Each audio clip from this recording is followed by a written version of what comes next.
Good morning, all. Welcome to this episode of Getting Ready with Me, and just an update, living the disabled life, and chronic fatigue. I've barely done anything. Oh my gosh, I see a spider in my room. He's small. I keep my eyeball on him. If he comes this direction towards my bed, though, he's dead.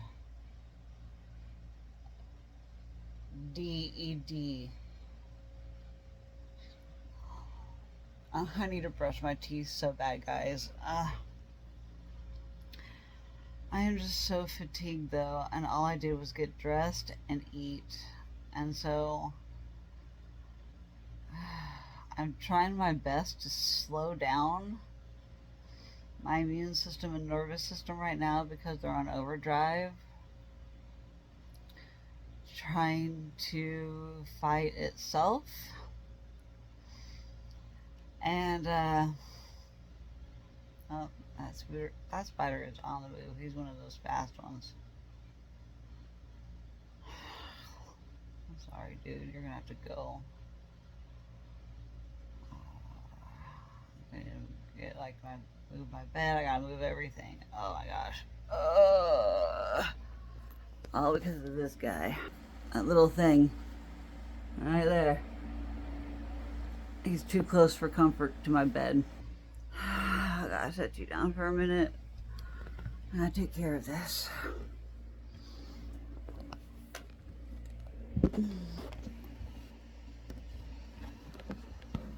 As I try and take care of this damn spider.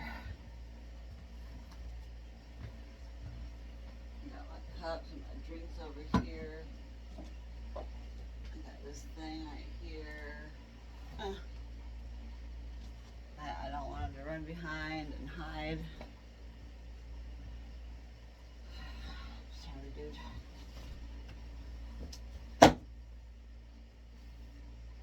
You gotta attack fast, guys.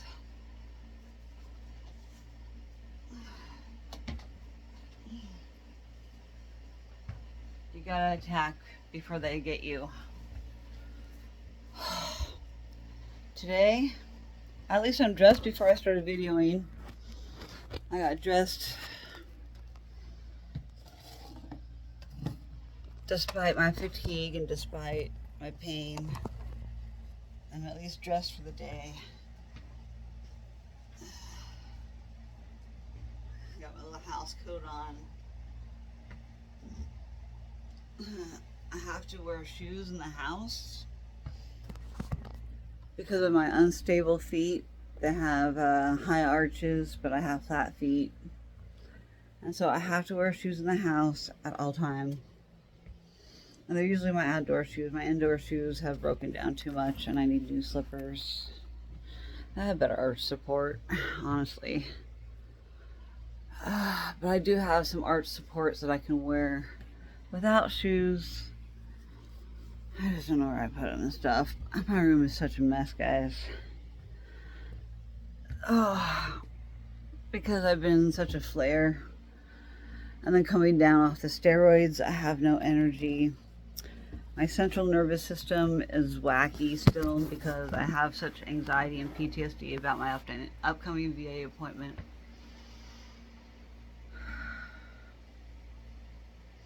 I've gotten so much medical PTSD, VA doctors and non-VA doctors. Currently had an episode with my primary last week. God, this stuff is so dusty already. God, I need to clean so bad. I'm exhausted. I had such bad insomnia last night because of withdrawals from some of my meds. But it's the first night that I've had that much of a withdrawal. And it's more like just like a restlessness.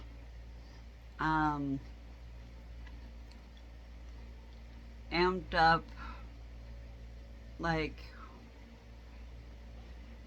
My PTSD is triggered still because until I have my VA doctor appointment and until I meet her, because it's the fear of the unknown. It's because of all my experiences with VA doctors have been negative mostly, and but really it's any doctor in general, because it's happening right now with my primary where he's threatened to fire me, because he just thinks he's just not getting anywhere with me, but he is. He just I just when I'm triggered like I was, there was no getting through to me, and there was not really me communicating effectively. My fight or flight response is triggered, and my logical brain is shut off from my emotional brain, and my emotional brain takes over, and it's reactionary, and it's just on a defense.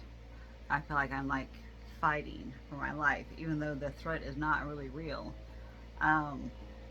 My body perceives it as a threat because I have been basically abandoned and quit on and fired by my doctors because I'm just too complicated. They don't know how to handle my emotional outbursts some days, and I had such a huge emotional response because I'm triggered right now, and I'm out of medication. But I have access to medication to help me to wean down still, thankfully. But my mom has to basically hold on to my meds for me, so I don't just go back to my old coping mechanisms of just popping a pill just because it helps me. My body is now dependent on it because I've been taking it longer than a week time frame, and I know the dangers of the medication, and I know how addictive they are because they're short acting. So its half-life is shorter, and so you have to keep taking it to maintain that effect. But the medication was still doing what it was supposed to, which was it was helping with my inflammation. It's a really complicated, complex, roundabout way, but really it's my anxiety medication that is helping regulate my central nervous system, whereas my body is malfunctioning in my central nervous system because of my spinal cord atrophy in spots, and my spinal cord is stretched like this. Well, really up and down, sorry. My spinal cord is stretched like a rubber band where it's so tight that any slight abnormality anywhere along my spine is major, and it is making my immune system respond because of my spinal fluid not being efficient. And then I'm also having unalignment issues, instability because of my connective tissue being faulty.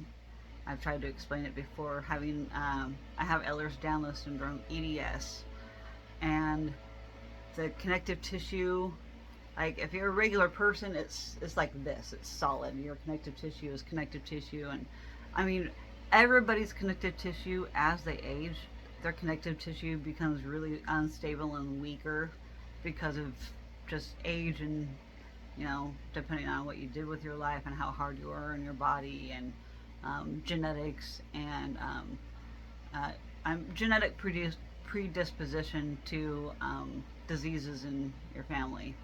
I have a very large family on both my mom's and dad's side of the family, so I have a large medical history and a lot of medical knowledge about what each family member has, how the doctors are treating it, what are their symptoms, how do they feel, sensations, being able to describe these sensations to doctors.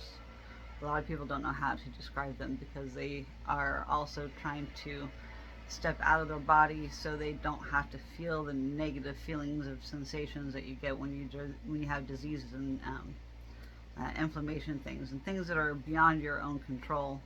But there are things that you can do to help navigate and coordinate to help your body function better. There are things that you can do to help yourself, um, but it's learning what those things are, and you're not going to know until you try.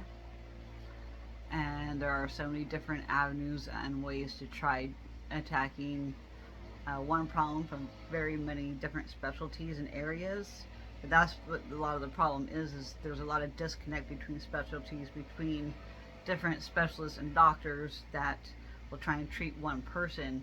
And so you have all this information and all these doctors looking at it from a different perspective because their specialty is in a different area of the body. And so they don't really know how to really think about it outside their specialty.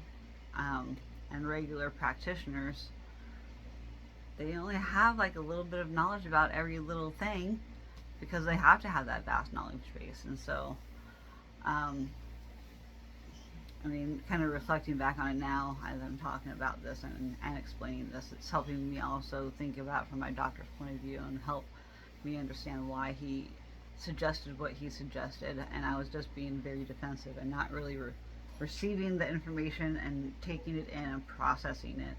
I took it in and I was just reactionary because of the state that my brain was functioning in its PTSD state of fight or flight response, and I was shut down.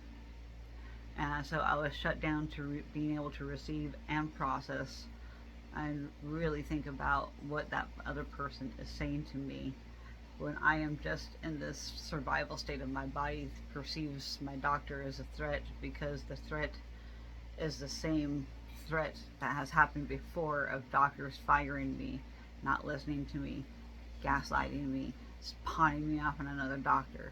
When all I really need is a doctor to stay with me so they can witness and bear witness to everything that one patient experiences with multiple complicated problems.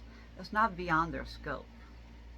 It's because they too are human and they have feelings and empathy too. Doctors are not just these robots with no feelings. They have feelings and opinions and expertise too.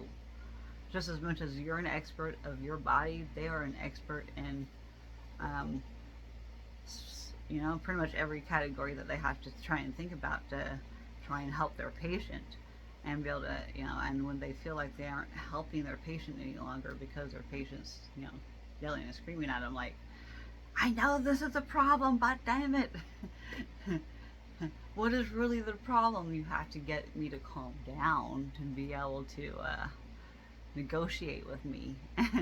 And when you're threatening to leave me and pawn me off on another doctor again, because you are feeling helpless in the situation at that very moment because you see your patient unhappy with the way that the things are, but you have to protect yourself as a doctor, as a person, and as as the professional.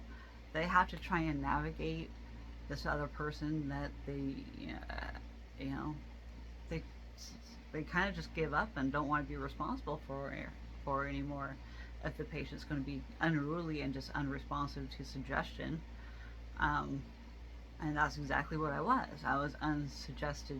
I wouldn't listen. I wouldn't listen because I was in survival mode.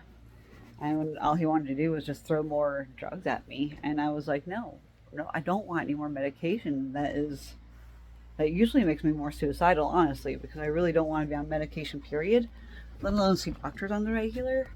I'd rather not have to think about having to take medication every morning of every day of my life for the rest of my life.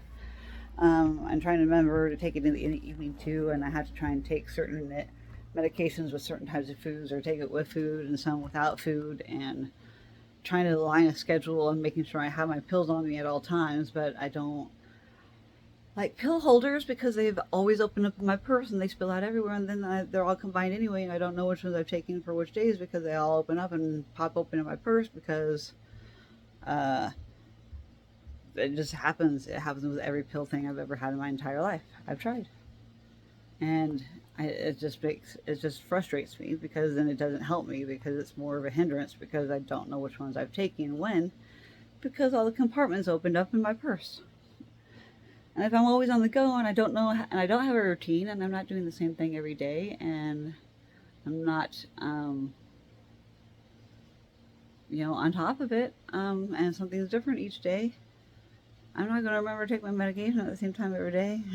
And if medication is dependent on time and being taken at the same time every day, then it's not a medication that I should be doing, because it's not going to be an effective treatment option, because I'm not taking it every day at the same time like I'm supposed to be, and I'm taking it off use, and then it's really not going to be, what is the benefit versus the cost versus the benefit? What is it there? I would say it's more negative than positive for a patient that is not very good with time management, that is on the spectrum, that does need to be monitored. I would love to do physical therapy at my home every day, every single day, and make it a routine and put it into a part of my life. But having ADHD and be on the spectrum, it makes it really boring, and trying to keep my mind from wanting to have fun. And when it's not interested in something, it's not interested in something. And there is absolutely nothing I can do about it to make it better, because I can't force my brain to do something it don't really want to do, especially with being neurospicy. It's really difficult. But I have all these thousands of thoughts going through my head about, like, I should be sweeping right now instead of doing a video. I need to be giving Stormy a bath today. She needs to have a bath really bad. She stinks like dog. And then I'm looking at my stuff in front of me, and it's super dusty. I need to take everything.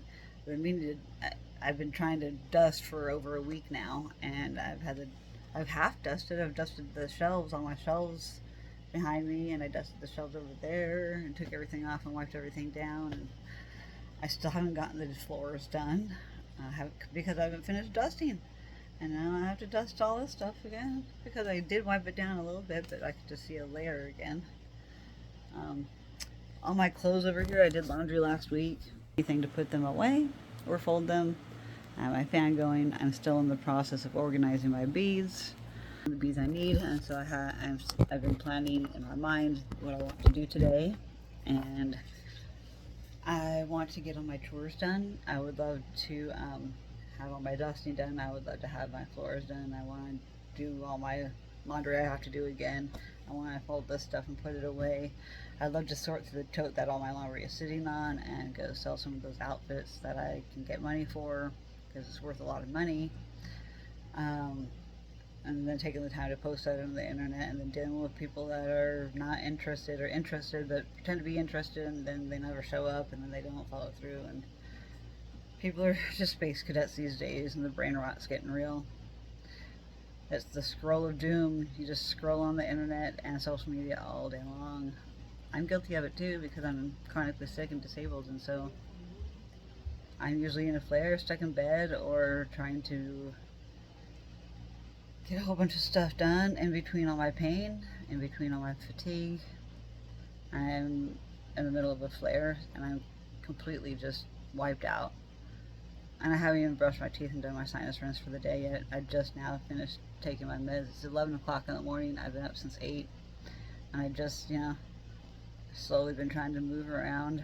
I had major neuropathy in my feet when I woke up. I threw my back out in bed last night before I went to sleep, and so that brought on the anxiety a little bit. On top of my anxiety about my PTSD, about my new doctor, and making sure I have all my paperwork. I want to have all my meds list ready. I want to have my doctors all listed. I want the numbers, the phone numbers and locations of where all my doctors are. I want all my medications, who prescribes my medications, how many times per day I take my medications, how many medication I take daily, what I take monthly, what I take weekly. I got to make sure to have my MRI reports. I got to have all my imaging. Even though it's not indicative of tethered cord syndrome, I listened to so many videos last night with my insomnia and learned a lot more about my tethered cord and the root of its issues, and I already talked about it yesterday in my video on my dash cam, but it's still weighing heavily on my mind, because I have to have it on top of my mind. I have to be thinking about it, because I have to be prepared. I have to have all this information from my doctor. I need to have it ahead of time. I have multiple specialists. I have dwindled it down to just one at the moment, and I'm barely seeing that specialist, and I'm barely seeing my primary. My major contributor to my health care is my chiropractor. I see him every other day almost, because I'm so unstable right now. And my muscle tone is just not as good, but at least my last blood work indicated that my bun level is better. Thank goodness. I was kind of worried about that for the 1 week that it was off really bad because of the steroids I was on. And I swear there is some kind of link between all of these conditions that I am dealing with. The spina bifida when I was born is linked to my kidney issues. The kidney issues were also, and the malformation of my kidneys contributed to the tethered cord. But I already had EDS in my genetics, and so I had good flexibility and hypermobility in all my joints, except for my spinal cord. My spinal cord was malformed, and it wasn't, the nerve pathways and stuff did not form properly around my bladder, my kidneys, and my bowels. And my spinal cord is a part of that problem. And then having bulging discs pressing on my spinal cord is making all my other problems amplified. I think that's the reason my Hashimoto's is flared up. If it is that's what's flaring, maybe it's just costochondritis. It might be just the chondritis, which is like the cartilage in between the ribs and vertebra and in your lung cavity, upper back, chest. But I have a lot more problems towards the back part of it, so I don't know if that's really considered the same thing. I have to consult my doctor and ask him for sure, for the factual terminology, that, or maybe I'm using the wrong condition to describe basically the same thing. But I'm feeling it along my spine because of all my spinal cord compression and tightness, and it's just stretched too thin. And just imagine having that rubber band, having something rub against that tight, pull a rubber band out, and then having something rub against it repeatedly all the time, and come unaligned, with my instability, I come unaligned, and then it's pressing on my spinal cord and many other spots. And then there's abnormalities on my bones, the vertebra in my spine. The vertebra in my spine are having oxygenation issues because they're forming weird calcifications or cysts, or they're forming some kinds of growths on my vertebra because of my spinal cord issues. The problem with my spinal cord is my spine, the bone marrow, and my immune system are all involved with the spinal cord. There's a connection. There is something to do with that.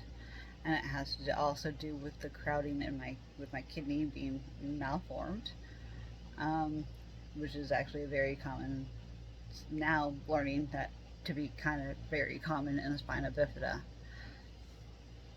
And so watching more and more, I'm not trying to hyper focus and have ruminating thoughts about it and having negative feelings about it, but I have to pretty much grieve all over again, because I have to bring all this information to the front of my mind and make me have to think about it and process it and accept it again, because I'm in a dangerous spot right now and I need surgery bad.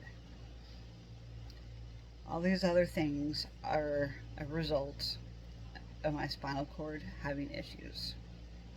And I'm basically having traumatic brain injury because I don't have the proper spinal fluid flow at all times going to my brain. And I have all kinds of problems with oxygen being carried through blood cells that are being destroyed by my own body is destroying my red blood cells at an accelerated rate, because I have a certain amount of high white blood cells that is very common and attributed to autoimmune diseases and inflammatory responses of your immune system and central nervous system. And since the central nervous system is involved, because the inflammation is pressing on nerves, and a lot of the small fibers are now inflamed and upset and making pressure on all these different nerves throughout my entire body, that I'm feeling things in my hand at random times. I'm feeling things poke me in my stomach at random times. I feel things at my feet, like a needle, like a fine long needle being poked in by my feet in a very specific spot at random times. And that's because I can also correlate when I'm out of alignment. I can correlate that pinprick feeling in my foot with a certain pathway that me and my chiropractor talk about when I get realigned when I go to my appointments. And once that's realigned, I don't have that issue anymore. I don't feel that poking anymore randomly. When I'm realigned, I don't get those nerve pokes. And when I know that I have lots of inflammation because it's pain, it's a certain type of sensation of pain. And pain, there are many types of pain. There's not just one type of pain. There's multiple types. Nerve, muscle,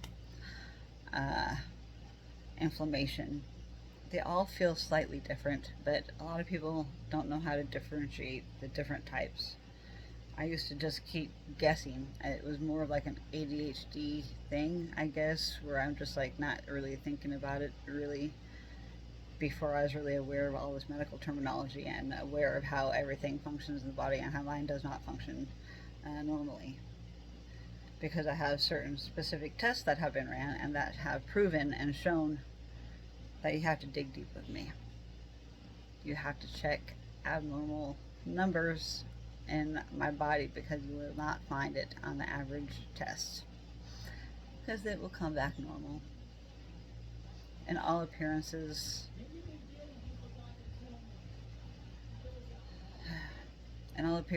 I look fine. Who would think that I am dealing with all of this going on inside of my body with nerves and inflammation? I'm pain on the regular every single day. At the moment I open my eyes and I'm conscious and I'm breathing. Well, I'm breathing while I sleep, but like when I'm conscious and aware, I wake up and I have to feel all of these different sensations that are negative, that I associate with negative because it don't feel good. Then who's comfortable in a body like that? When it hurts to breathe, when it hurts to stand, when it hurts to lay down, when it hurts to sit, no matter what you do, no matter what position you're in, it doesn't feel any better. And there's absolutely nothing you can do. And so the depressed, overwhelming, crushing feeling of like, I have to accept this. I have to accept that this is how I have to live. This is a really bad quality of life.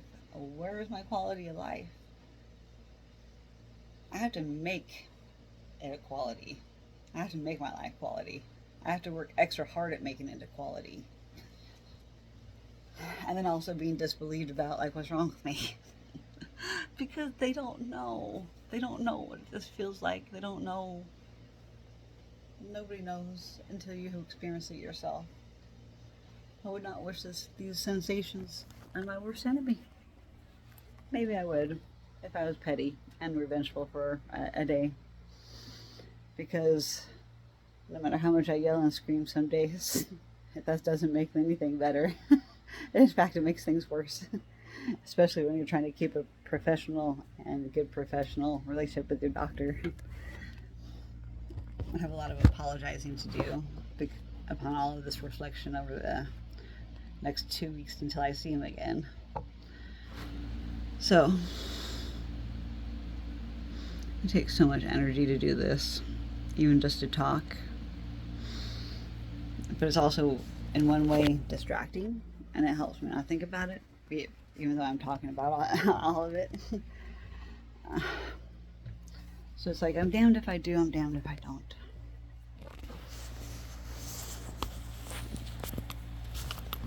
Trying to hold this right, because I need to rest now.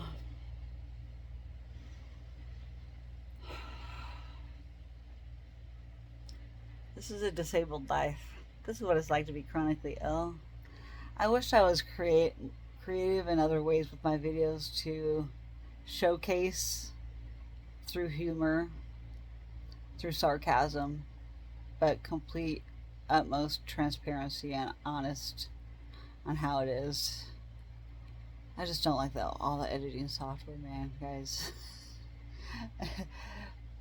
One day I'll be able to hire somebody to do all of that editing for me and knows what they're doing and can like understand my creative flow.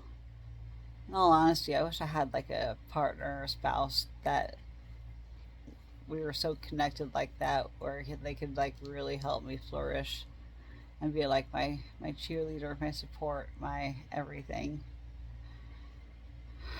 But also hire somebody to do all the house cleaning so neither one of us have to do it. So we can actually spend time on the things that really matter, and that's spending time together. And if they want to have a job and work, awesome.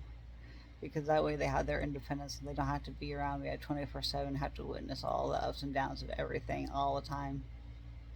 I think that's where I find it hard when people are like married and live together for so long, and then my parents have been married for 50 years, guys. It's amazing, but no relationship's perfect, and they're by far not the worst examples, but not the best examples either. Um, but I gave my mom a big hug again this morning while we were sitting out on the patio. I told her thank you for everything you do for me, Mom. I love you. Getting teary eyed thinking about it. Like, I'm trying to create more of those core memories before everything else goes really bad downhill. I'm trying to create good core memories and try to make things more positive for her. And it's just hard when I'm having a hard time being positive for myself. It's been really hard over the last couple of weeks and this flare with the steroids, without the steroids, and with or without my doctor wanting to stay along for the journey. So that's kind of like in limbo, right now too. And because it's still gonna be, I still have to wait like 3 weeks until I see him. 2 to 3 weeks, whenever I don't know. Time management's out my window right now, guys. um, just within the near future.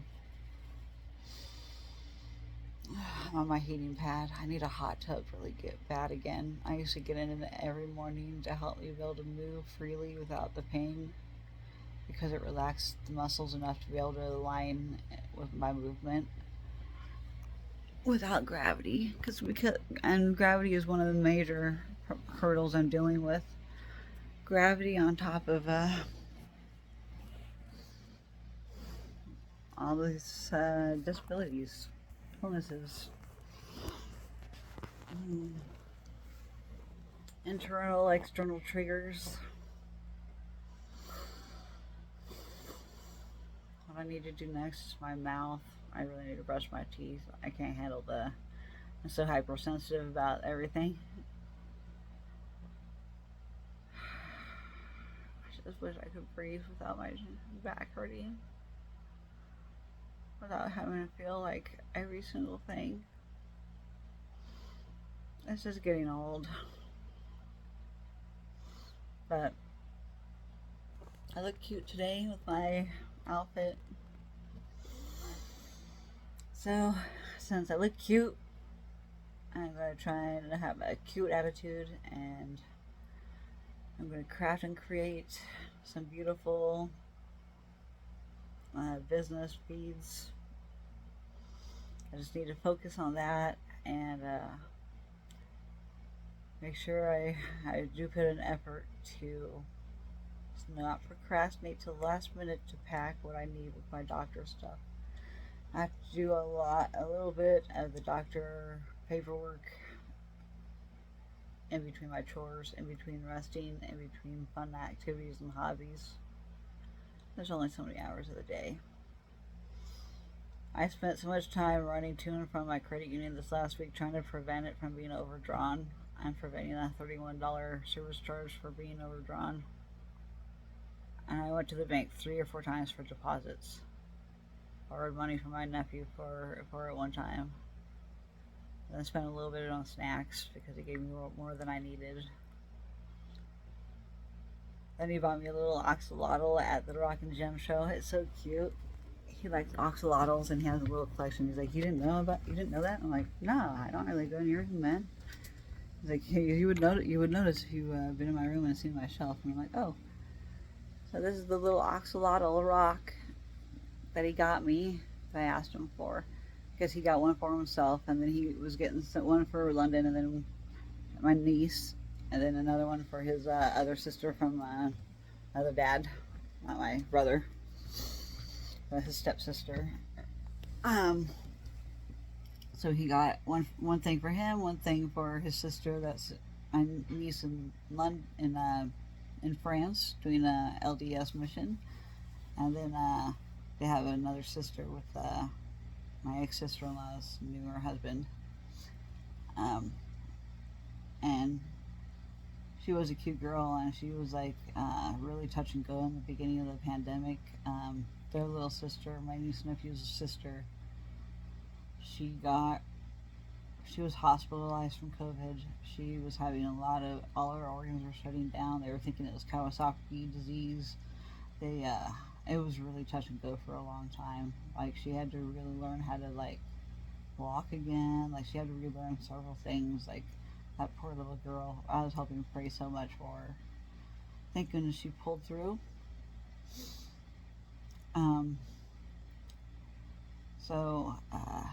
Thank goodness she pulled through. So I'm glad to see that, my nephew's going over to his mom's house. My mom's going to go drop him off. He's like 21 or 22 years old, and he doesn't really want to drive. He has his license, but he doesn't want to pay for a car. He doesn't want the insurance. He really wants to live overseas in Europe. I think it's Belgium specifically he wants to go to because of certain laws, and he's like studied different countries to see where he would like to live because he doesn't like this country. He wants to live elsewhere, and I don't blame him. So I'm very supportive of him, just following his heart and his dreams, wherever he wants to go. I told him I'd love to go visit him if he moves.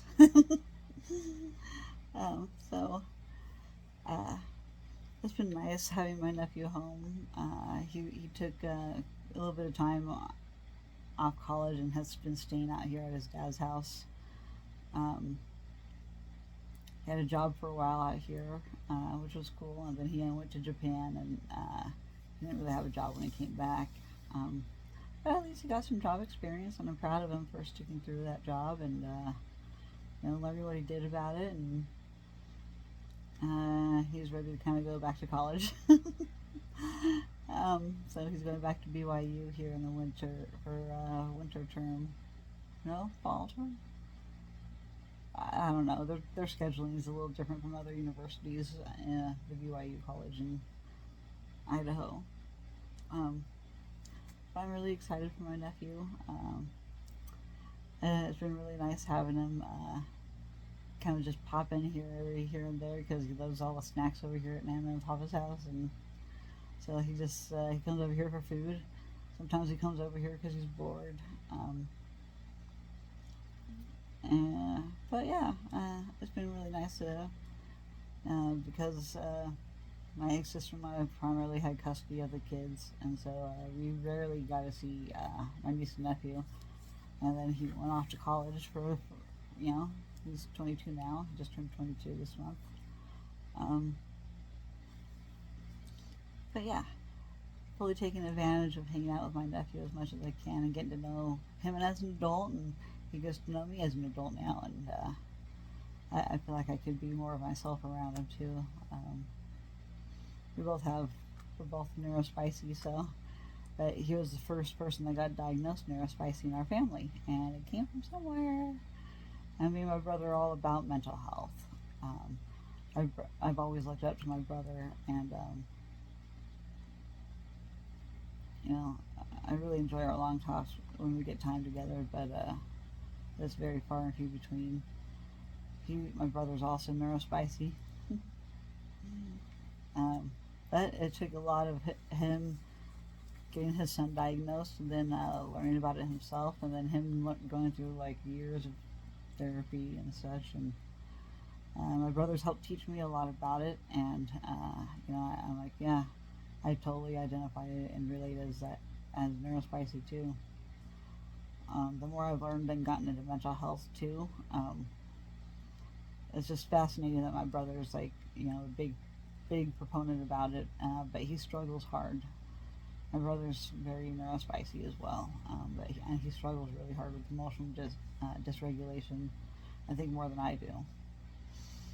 But I don't know, it's a spectrum. It's not really quantitative or quantitative, like it's just not, you can't really like compare yourself to somebody else because they're their own unique them, and you're the own unique you, but there are so many similarities with our stuff because of genetics, and genetics fascinate me. But my brother is very anti-trend and very he likes his privacy, and he's definitely a homebody and introvert. He's very introverted. I'm more extroverted, but I've always was really introverted and just have mirrored a lot of my society and people and experiences. I've just done a lot of masking and mirroring. So I could see how psychiatrists could see that as, oh, that's potentially BPD. That's just being on the spectrum. That's all it is. It's just being on the spectrum. I don't know. I just feel like maybe some of these diagnoses are really just so the government can drug you up on SSRIs and mess up your body even more. And I just don't understand why they would want to make their citizens sick and prevent them from working, because then they end up completely reliant upon the government. But then the government can also continue to just F us over and not really take accountability for anything. Doesn't that sound like a lot of politics, not taking accountability for what they do? Just a thought. I just don't see where the benefit would be to try and keep citizens sick. You would think that the government would want to keep everybody working until burnout, so then they're getting more taxes from a very working class person. I don't understand why they would, and then they want to deny everybody benefits and make it difficult for people because they're disabled because of the decisions they make, because of the medications they are given, and then the medications make you worse. And then you get to the point of like me where I accelerated everything with crappy genetics and no reversing it. This accelerated degeneration. Despite my EDS making everything look even better than it isn't. It's faulty. That's why when you hear hoofbeats, you think horse, but when it turns a corner, it's a zebra. A zebra and a horse aren't the same, even though they're part of like the same kind of genus, maybe family. I don't know. Maybe they aren't. I don't know. But you can't look at everybody the same. Not everybody fits within these parameters, but maybe we do fit within all the parameters that they dictate, because they don't want to allow or authorize all these other tests and research because they're afraid of being wrong, and the government wants to always be right, and that's why they have all these other organizations to help regulate things. The government just wants to regulate everything. They want to control everything. So if they can make you reliant upon them, and then they can stiff you and shortchange you, they're going to do it every chance they get. Because look at how they treat veterans. Veterans that are complicated, or they just don't want to deal with because there's so much mental health issues, because we can't integrate back into society after we've been brainwashed by the military and the government. We can't integrate back into society because we're fully reliant on how the government treats us. why are there more homeless veterans than regular citizens? I don't know about that now, though. There's probably more citizens than veterans now, because we're actually in a military shortage right now. We're short on military members. This is the lowest military retention we have ever had in the history of the United States military since it began. It is the lowest retention rate. Nobody wants to join. Nobody wants to step up because people are getting too smart for the government with all this information sharing, with all this social media, all this information and misinformation. Come on now, guys. This is happening for a reason.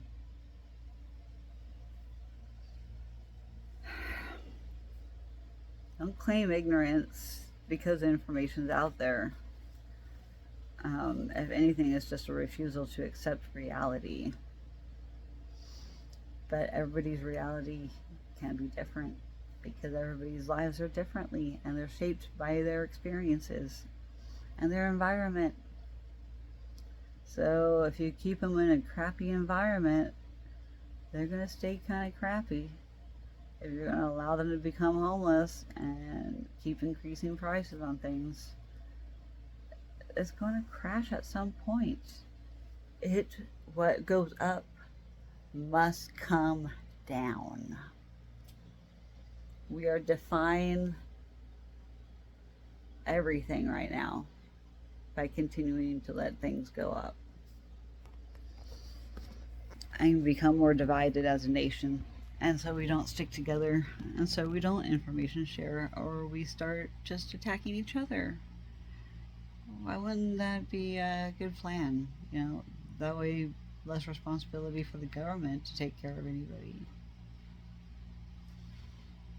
The government doesn't want to take care of us. They say they do, but they're really in it for the paycheck. I mean, that would be the only reason I would go into politics, is for the money. Come on. The money is astronomical in politics.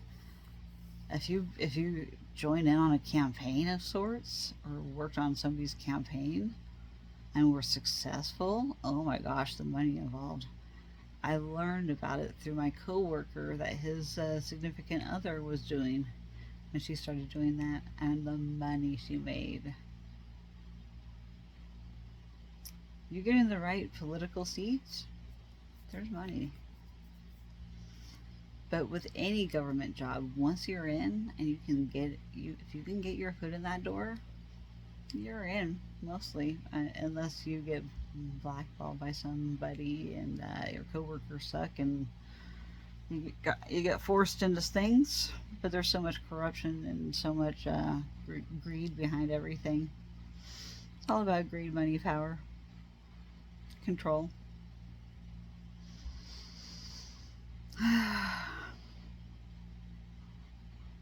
So if the government can't regulate it, that's illegal. They've got to regulate everything. And people are crying for more regulation, change, change, change.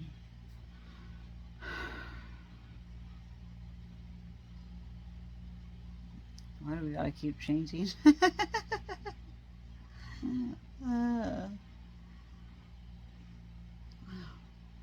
If you keep changing everything, it's too hard to keep up with it all, and so you'll get lost. And that's another tactic that you can think about if you think about things. If you keep changing everything, how's it ever going to be stable, or how are you ever really going to know? Because once something goes into effect, we change it again, and then we change it again, and then we change it again.